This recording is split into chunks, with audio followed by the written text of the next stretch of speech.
Selanjutnya adalah apa yang mempengaruhi perilaku konsumen itu. Ya, faktor yang mempengaruhi konsumen itu ada budaya, ada personal, ada sosial. Jadi ada 3 aspek yang dikategorikan sebagai pengaruh ataupun hal yang akan mempengaruhi perilaku konsumen. Tentunya kalau yang disebut dengan perilaku konsumen ini adalah perilaku yang akan menjadi fokus ataupun menjadi pengamatan kita dalam kaitannya kepada posisi dia menjadi pelanggan dari produk jasa ataupun apapun yang ditawarkan oleh perusahaan. Nah, budaya itu merupakan penentu dasar. Jadi ini biasanya yang menjadi landasan seseorang berperilaku. Ya, jadi seseorang memiliki keinginan dan perilaku itu didasari oleh sesuatu hal yang disebut dengan budaya. Sehingga apa? Sehingga orang nanti akan terlihat ya untuk menginginkan sesuatu atau memperoleh sesuatu melalui proses sosialisasi dengan keluarga atau institusi kunci lainnya.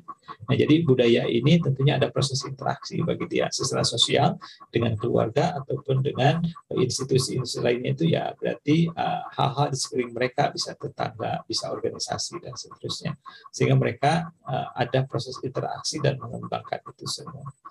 Nah, bagian daripada budaya atau subbudaya itu ada nationalities ataupun negara ataupun bangsa di apa gitu ya. Kemudian religions, kemudian racial groups ya, rasnya apa gitu. Kemudian geographical region ataupun lokasi secara geografis mereka tinggal di mana. Nah, ini akan mempengaruhi proses ataupun pemasaran barang. Sebagai contoh, David Bridles targetnya adalah Latino subculture dengan dengan collection ataupun dengan baju yang dia jual.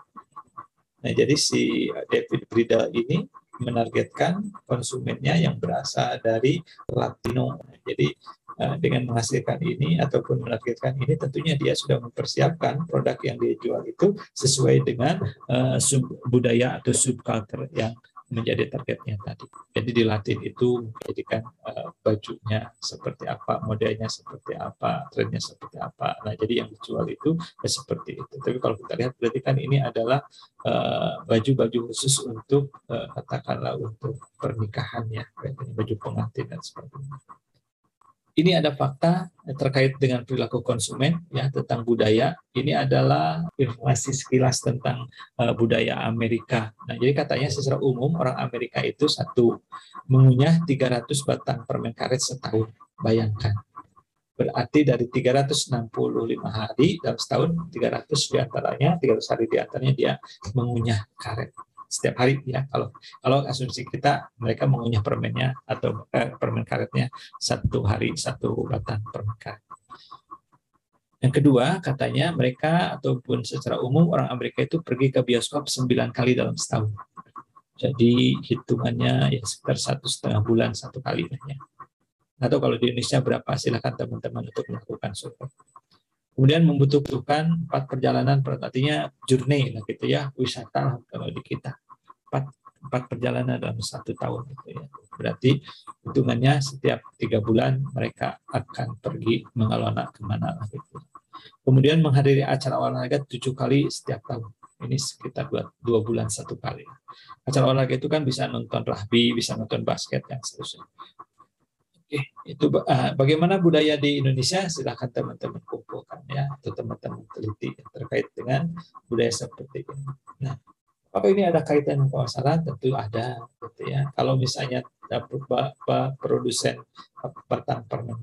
permen karet, tentunya dengan melihat ini, berarti potensial sekali. Ya, kemudian juga ini kan terkait dengan bioskop, terkait dengan wisata atau tours lah katakanlah seperti itu. Kemudian juga terkait dengan acara-acara olahraga dan seterusnya. Nah, ini adalah faktor yang mempengaruhi perilaku konsumen dilihat dari kelas sosialnya. Jadi kelas sosial itu macam-macam dibuatnya, ada seperti ini, ada lowers, jadi bawah-bawah gitu kan. Ini ada kelasnya upper lower ya jadi kelas lebih ada sedikit lah ya dari di golongan bawah tapi agak sedikit di atas.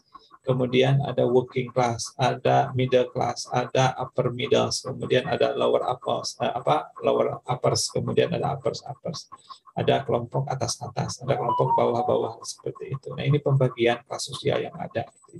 Ini pasti ini di Amerika, bukan di kita. Apakah di kita ada? Nah, rasanya mungkin kalau di kita lebih 3 aja ya, kelompok golongan ekonomi rendah, menengah, dan atas, kan kebanyakan seperti itu. Nah, ini karakteristiknya katanya bahwa dalam sebuah kelas sosial orang cenderung berperilaku sama.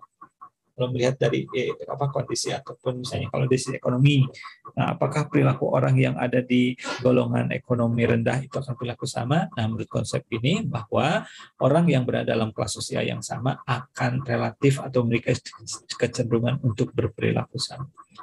Kemudian kelas sosial itu menyampaikan persepsi posisi inferior atau superior. Jadi kalau misalnya orang kelas sosialnya yang have lah gitu ya, yang kalau ekonomi atas pasti mereka akan merasa superior. Sedangkan kalau yang bawah pasti kebalikannya, yaitu inferior.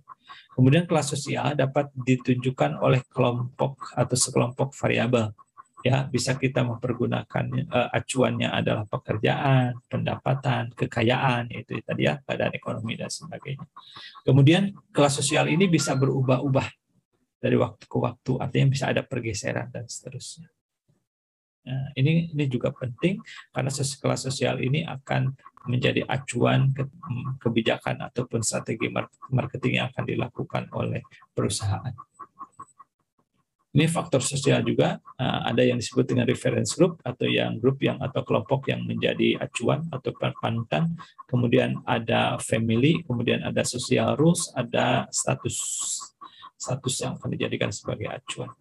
Reference group ini adalah bisa membership group, kemudian ada primary groups, ada secondary groups, ada aspirational group, ada dissociative group. Oke, nah jadi tergantung penggolongan atau grup yang mereka bentuk. Ada yang berupa keanggotaan ataupun ada grup-grup kata primer itu grup utama ya.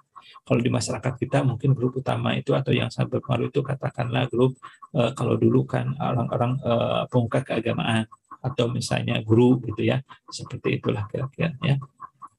Tolong teman-teman nanti ini sebagai tugas untuk bisa menggali contoh-contoh dari grup-grup yang ada ini, ada lima kelompok ini, dan silakan teman-teman untuk memahaminya dengan mencari contoh lah untuk misalnya aspirational group itu apa. Terus nanti kalau ada grup-grup tertentu yang hobinya sama itu masuk kemana atau beda atau nggak bisa dimasukkan di sini atau bagaimana ya, silakan dicari. Sekali lagi ini adalah tugas pertama. Nah, terkait dengan faktor pengaruh perilaku konsumen, ya, jadi dari sisi faktor sosial itu adalah pertama perbedaan keluarga itu mempengaruhi keputusan pembelian. Perbedaan keluarga itu bisa dari komposisinya, dari pendapatannya, atau dari hal-hal yang lain. Pendidikannya juga bisa berpengaruh. Komposisinya seperti ini misalnya. Kalau kita lihat dari sisi orientasi yang dimiliki oleh family tersebut juga bisa bisa berpengaruh. Family procreation itu artinya bahwa ini terkait dengan ada proses berketurunan gitu ya, ataupun di dalamnya proses berpenghasilan, hasilnya seperti apa gitu. Nah, saya pikir komposisi atau keadaan keluarga seperti itu nanti akan berpengaruh kepada keputusan pembelian ataupun keputusan bagaimana mereka akan melakukan konsumsi atau pembelian barang dan sebagainya. Ya, jadi ini ada orientasinya ataupun ada dari sisi bagaimana proses yang mereka jalani dalam melakukan atau menjalani perkembangbiakan atau perketurunan mereka. Nah, ada juga istilah family life cycle. Ya, jadi orang itu dari mulai katakanlah kalau sendiri kecil sih ya diabaikan lah mungkin ya, dari mulai sekarang mereka ada istilahnya bachelor stage, jadi artinya mereka dalam masa lajang dan sebagainya.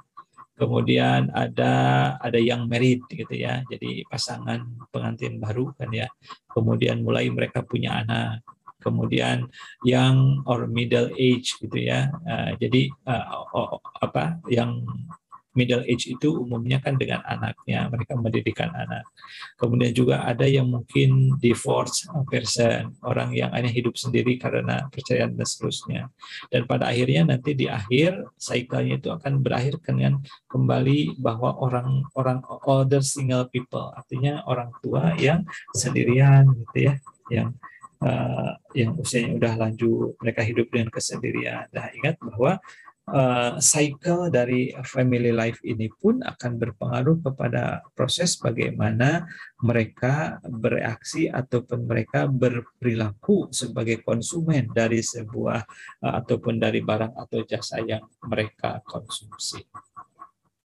Ini faktor personal. Kalau personal itu bisa dilihat daripada umurnya, kemudian life cycle stage itu tadi ya. Kalau dia mungkin kalau mahasiswa, perilaku konsumennya akan berbeda ketika mereka lulus kuliah. Lulus kuliah, belum nikah, sudah punya penghasilan, sudah mapan, akan berbeda pola konsumsinya. Tapi akan berubah lagi ketika mereka menikah. Di awal-awal pernikahan pasti perilaku konsumennya akan berubah lagi. Ketika punya anak, ketika anaknya sudah 2 atau 3, ketika anak-anaknya sudah mulai sekolah, kuliah, gitu ya, dan seterusnya, itu akan mempengaruhi. Occupation juga akan berpengaruh, artinya ini pekerjaan mereka.